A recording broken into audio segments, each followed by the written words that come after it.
Hey everyone, and welcome back to Let's Play Gladius. This is LP Showboat 0099. Part 2. So today we'll be taking on the 4th and 5th training battles, as well as the training exam, and seeing where else we go from there in about between 20 and 30 minutes. Alright, so this battle introduces different enemy types. We have heavy and light here. This is where the game gets even more interesting. Alright, so there should be terrain here to take advantage of. I do believe, I do hope, and pray that there's some terrain to take advantage of. Alright, so this will teach us about the rock, paper, scissors of the game and how the types work. I'm going to skip the lesson. We will learn by fighting.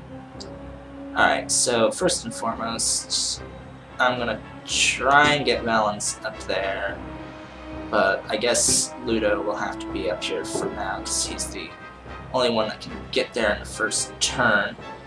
Alright, so light types, like this little bandit dude here, they're really quick. Their attack meters actually go by very fast. Yeah, Valens must move now. And they actually can do more damage to heavies, which is very interesting. I'm actually going to empower Self here, while I have the height advantage. Mediums do more damage to lights, and heavies do more damage to mediums. So that's sort of how the rock, paper, scissors sort of works. And mediums can't do as much damage to heavies as well. So that is the other thing to keep in mind. Ow! He got a critical. I would have evaded that. That's the other thing about criticals, is that you cannot dodge them.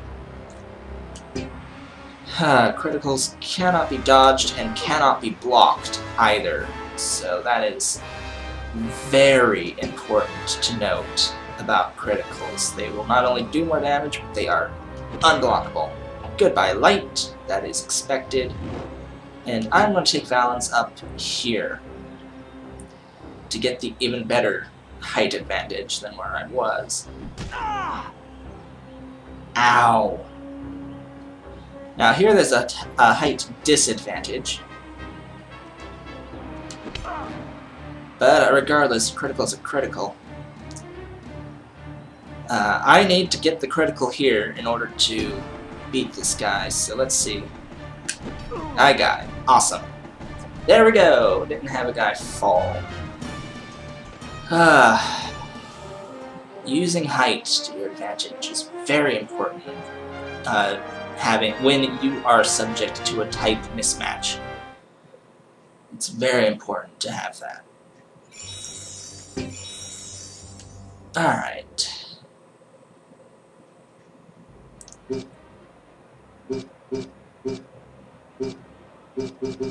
Learning about affinity. First time I'm actually seeing it actually tells you what you're doing. Alright, so this one is just gonna be Valens. But it looks like he'll also be facing Ludo in this, which is interesting. That's one of the opponents, but this one's going to be about affinity. This is going to be a little tough, actually, having to face two enemies as just Valens. But hopefully we'll have the height advantage. So yeah. Anywho, affinity.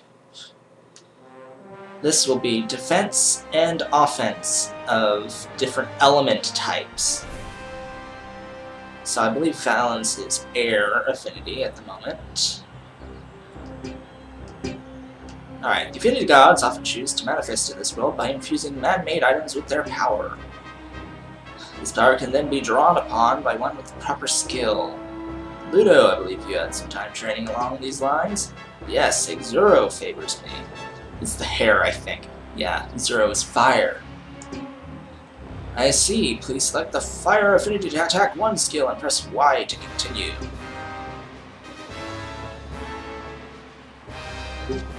The Empire is strong! Notice you cannot use the skill at the moment. This is because it costs offensive affinity power, and you have none. Your current affinity charge is displayed beneath your skill point display. Each circle represents 20 affinity points. Notice you need 2 circles to activate Fire Affinity Attack 1. You will gain offensive affinity power by using an item infused to strike. By using an infused item to strike an opponent. Your medal, the badge of X0, is infused with Fire Affinity, and that's the type of power you'll charge. The amount and elemental type of charge you gain is determined by the items you have equipped. Mostly, your weapon will determine the amount of offensive charge you gain with each attack. Certain accessories, however, can add to it, or even let you gain charge with an untyped weapon. I'd like you to attack Tofu now. To gain an offensive affinity charge, attack until you have 2 circles full. Alright, so, attacking until we have 2 circles full. Shouldn't take long. It'll take 4 attacks, actually. But he's gonna heal after each attack. So, we get 10 points per attack with our accessory. Most accessories will give 10 points to offense and also 10 points to defense. We haven't talked about defense yet.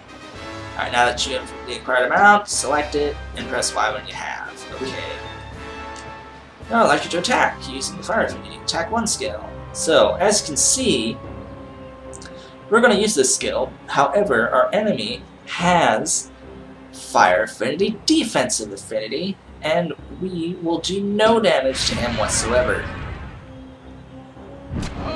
But it will consume his affinity. As you can see, he took no damage from your attack. This is because he's equipped with an item that lets him gain defensive Fire Affinity power. With cursors over Gladiator, you can see that Gladiator's defensive affinity type and current charge. Each point of defensive affinity will cancel out a point of damage from affinity of the same type. Defensive charge is gained whenever you are attacked. If you have an item that is infused with defensive affinity, the type of defensive power you gain is determined by the charge on the largest infused item you have. If your armor has a charge's type takes priority. If not, your shield's type takes precedence, followed by that of your helm, and finally your accessory. If your smaller items has a type matching that of your largest infused, it adds to the charge of your defensive total. Accessories are the only items that can add to both offensive and defensive affinity power. The total offensive and defensive affinity potential of each gladiator in your school can be seen in the affinity selection section of the school menu. That is a lot of information. True enough, but it's great power to be gained in Alliance with the Gods. Yeah, so this one was just information. It wasn't an actual battle. If you choose to skip it, it would just go straight to victory, pretty much. And you know you can't do it over and over again to get more money, because C prize is none. And we didn't get any... We didn't really get anything from that anyway. We didn't get any experience because we didn't actually fight anyone, but I do think we got some money out of it. Alright, the training exam. This will give us our talisman to fight in all the arenas in the world. Alright, so our opponents. We have a bandit, a legionnaire, and a centurion. One of each type. There will be terrain to use to our advantage. So this is where you use what you've learned, essentially, without having a tutorial at the start of it. So, I hope you guys better understand how the affinity works, because I actually think that that's a better way in that tutorial of explaining it than I could have explained it myself. So, and seeing how that battle was exclusively about teaching affinity, it does a very good job about it. Now you must show what you have learned in competition. Here we go. This is for you, Father. For Munio! Anyhoozle, climb to the tallest place you can get to in a turn. So yes, right trigger shows you the order of who's attacking, and the little arrow that you see there is the next time you will be able to move. So, say we do that. It means we get there in time. But then you're going to see the enemies move, strike, yada yada. That's a light guy. He's not going to do much to me. On the left and right are the crowd meter, so... Oh, I'm going to take a bit of damage from this heavy, aren't I? Oh, at least he can't attack this turn. Alright, so I need to get this guy dead ASAP. Alright, so who do I want to face? I'm thinking I will want to try and get this guy dead as soon as possible, but I don't want to take a side attack from heavy, so I want to actually attack the heavy and tank that medium guy for now. Or tank what I can. Evading still works, even if you are side attacked, so you do have that attack. Oh, F you. I've got you covered, friend. Good night.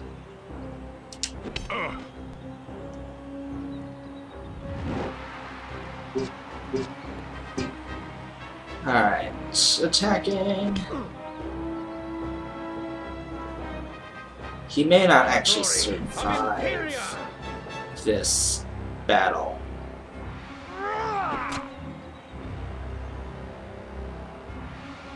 Alright, I have to... what am I gonna do? Let's move there. We don't use all of our movement, so it won't really matter so much. Oh yes, this yellow line, the yellow line you see there, and the white, that line is line of sight. So anything that does ranged attacks can attack whenever it's whatever is white, but if it's yellow, that means something's blocking. So that's something to note. Alright, run away.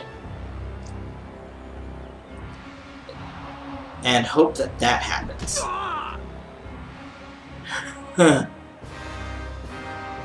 Alright, Valens. Time for you to attack him, I suppose. I'll get another attack before the heavy can attack, so... Now it's going to be about just making sure I can get good damage in. I should face this guy. I can't take much more. I am going to take a back attack from the medium, but it's not going to be as bad as if I had taken a back attack from the heavy.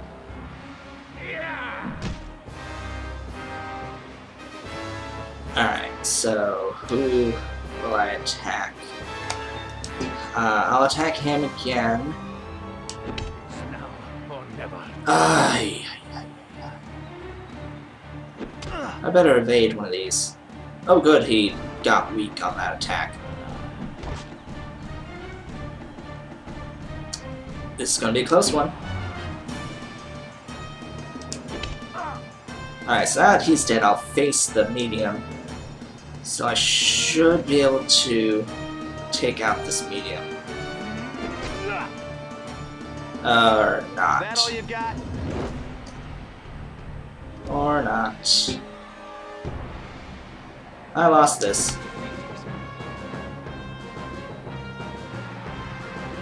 Oh, thank you, Lord. Oh, thank you, Lord. Phew. Okay. Good night. Thank you, game. Thank you, game. Ah. Oh boy, we win. Oh. Lucky evade. That was awesome. Our Imperial Talisman, and we get an additional 130. So every time you complete a league, you get an extra prize. Oh, Ludo leveled. Awesome. So he's level 2 now, and he has a lot more HP, as you can see. He really increases HP. And his damage went up, his power went up, accuracy, defense, initiative, constitution, and movement all went up. Initiative determines how often you attack. Movement is how far you can move, essentially. And job points. We will have another tutorial on job points now that he leveled. I think it's designed so that he will level off of that training. So, as you can see, we got our Imperia talisman. So we can now try and take on all the different tournaments in Imperia. However, as you can see, many of them are still locked. That is because we now need key badges to face all of the areas in this region. So we have Glory of Imperia. So at Belfort Arena. At Bloody Hollow, or Halo, or whatever. I think that's Halo, yeah.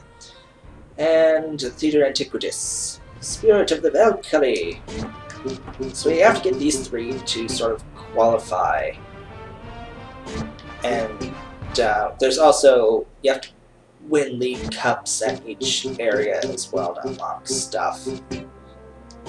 So there's a whole bunch of different towns that you have to go to and take on the leagues in each town, and different leagues have different requirements to get in and have different rules of competition and yada yada yada yada yada.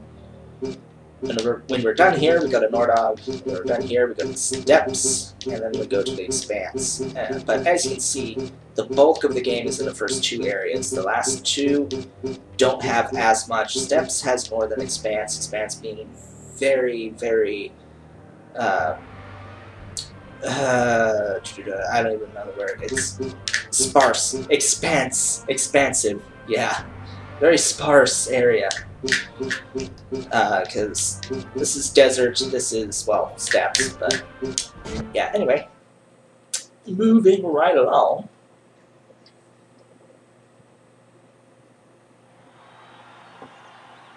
Don't look now, but I think we made a couple of fans with our performance here. Quite lovely ones at that. I hate to break it to you, but those are channelers of the High Sect, priestesses of the Affinity Gods. They're not here to fraternize with us. Hello, we are Sisters of the Order of Aetius. We have watched you fight, young warriors. You are most impressive. Thank you. I see you fight under the flag of Munio's school. Yes, my friend here is the son of the great Munio. We're carrying on his school's tradition of excellence. And he is a most powerful warrior, just like his father. Ludo, please. Munio was not only a great warrior, he was a hero to the people of Imperia. Yes, and his connection to the Affinity Gods was strong and true. How do you 2 know so much about my father? Let's just say that the members of the High Sect are fans of the games. We wish much luck to you both. May you prove worthy successors to the man whose school you now lead. Okay. See? I told you they were fans. He was wearing the amulet. I hope he understands the responsibility that comes with it. I think he will prove himself in time. I hope you're right, sister. I hope you're right. Ooh, spooky. Tremendous job, Valens. Your school has earned the Talisman of Travel for Imperia. You may now travel this land freely and compete in the games. You'll notice that more leagues have become open to you. Leagues have 3 basic restrictions: school tier, local popularity, and badges earned. Your school is just starting out, so only amateur leagues are open to you. As you defeat regional championships, you move on to later regions. Your tier will increase, and tougher leagues will let you enter. Every time you win a battle, more people will learn of your school. This popularity is strictly tracked by each league officer. The more popular your school, the more leagues will want you to compete in their games. Finally, as you defeat leagues, you will be awarded badges, which indicate an achievement in battle. Inspect leagues to find out which badges they require and where they can be won. You will often have to travel to distant towns to gather the needed badges for high-level leagues. Now that you both have a basic understanding of the league system, you should go ahead and try out some of the local battles on your own. We can continue our journey to other locations whenever you like, but I would advise that both of you reach level 2 status before we move on. I will wait for you just outside of town. Simply exit the league office and go to the world map to find me. Congratulations, Ludo, on reaching the 2nd level. Come with me to learn about the school interface. Off we go. Your practice has paid off. By reaching level 2, you now have more job points to spend learning new skills. Excellent work, Ludo. Well, I am rather good. I expect nothing less. Anyway, Eustace, how do I attain these new skills? Begin by selecting gladiators from the list on the left, pressing A, gladiators. From here, you can get information on all the gladiators in school. Now select the gladiator who has gone up in level. That's you, Ludo. Press A. Boy, it sure looks like there's plenty of room for our school to grow. Yeah, so as you can see, we have 6 free spaces for more people. And as we get higher in our league status, we will get more spots available to us. So right now we are in the amateur league. As we go up in those leagues, we will eventually be able to have, I believe, up to 30, if I'm not mistaken, in total. Excellent. From here, there are options for completing training and customizing each warrior in the school. For now, please select skills. Yada yada yada. Here's where you guys are come to learn your skills. Below are 2 lists. The one on the right contains skills you have learned up to this point. The list on the left contains all the skills you may learn during your career. That's quite a long list. I can learn all of the skills. No.